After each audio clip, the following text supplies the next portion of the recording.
রান্না করবো মাশরুম। চলো দেখাই কেমন করে মাশরুম রান্না করি আমি। ফার্স্টে আমার বড়মশাই খুব ইচ্ছে হয়েছে একটু মাশরুম খাবে, মাশরুমগুলো নিয়ে এসছে।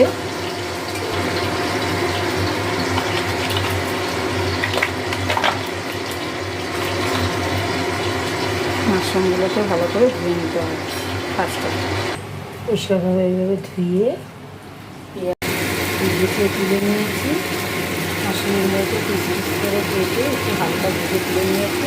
পেঁয়াজ রসুন বাটা আর গরম মশলা, গোটা গরম মশলা দিয়ে সফা তারপরে পরিমাণ মতো নুন, হলুদ, জিরে গুঁড়ো, ধনে গুঁড়ো সব টমেটো পেস্ট করে রেখেছি।